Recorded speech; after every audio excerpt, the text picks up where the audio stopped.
What is my favorite way to procrastinate? How cozy is it to kick back after a busy day at the office? Dinner in your lap, balanced perfectly in the recliner. A chilled glass of wine, dying for some companionship. Soda and snacks stockpiled for later. And your favorite TV shows all lined up like soldiers, ready and raring to go. You're all set up for the evening, and any thoughts of finishing your homework assignment that's already 3 days late are long gone. You spent hours and weeks working on your health and safety presentation for human resources. You've done a dry run with your husband, sister and best friend at least 7 times. Changed the original draft at least 4. And practice over and over in the basement, perfecting every detail way into the wee hours of the morning. But the night before you're due to take the stage, you come up with a crafty excuse to stall your debut. You wonder if your manager will buy your story, which raised suspicions the last time you pulled out. Procrastination is not as simple as just being lazy. It is far more complex and multi-layered. Often, procrastination is rooted in a deep fear of failure or the self-defeating need for perfectionism. Procrastinators may struggle with self-esteem and suffer from a deflated self-worth. Self-control, lack of autonomy, and motivation may also be at the core of procrastination. In its simplest iteration, procrastination can stem from not knowing where and how to get started, not having the right tools and information, feeling overwhelmed, distractions, and from the infamous "I'll do it later" syndrome.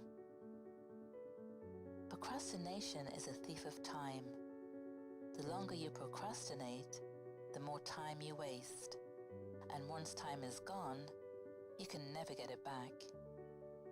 Time is the most precious commodity, and unlike money or material possessions that have a dollar value, time is priceless.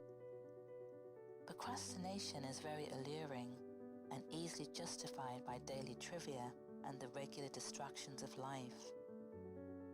It's your business if you choose to spend 8 hours a day binging on Downton Abbey reruns. And so what if it takes 5 hours to catch up with your girlfriends? Everyone needs a bit of gossip in their lives, right? But there's a seductive element of procrastination that is deeply insidious. You get so caught up in how good it feels in the moment that you never want it to end. It becomes a habit-forming behavior that leads to a permanent way of life. You fall down a rabbit hole that is very difficult to escape from and can keep you trapped for years. You look back on your life and realize you've had no life. You are full of regret because you've missed out on so much. The biggest blow of all is that you never got a chance to realize your potential. Your gifts that could have transformed the world stayed in the corner gathering cobwebs. Your talents that could have served the greater good end up serving your lower indulgences and really serve no one at all. The most powerful antidote for procrastination is purposeful action. Decide at the beginning of the day or whenever you're in a grasp of a procrastinating moment that you will take intentional action steps towards your goal or project. When procrastination comes knocking, replace it with a small, measurable action step.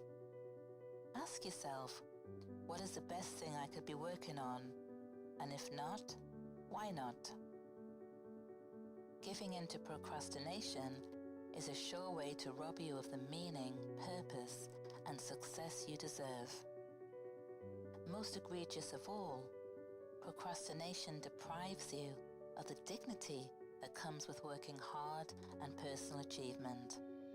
You are the driving force of your life and are ultimately defined by the choices, good and bad, that you make today. Procrastination is easy in the short term, but but you pay a very hefty cost in the long term. Here are 5 questions to stop procrastinating and discover the thrill of doing. The costs of procrastinating in my life have been: make a list. When I procrastinate, I am avoiding or afraid of. Make a list. How does it feel to get difficult things done? What do I say to myself once they're complete? Commit. Try asking, if I don't do it now, when will I do it instead? How would my life be different if I stopped procrastinating and felt the rush and satisfaction of just do it? Ponder these questions over the week ahead. Journal around them to go deeper. Regardless of the level of stress and anxiety you experience in your life, journaling can be a healthy and effective self-management option.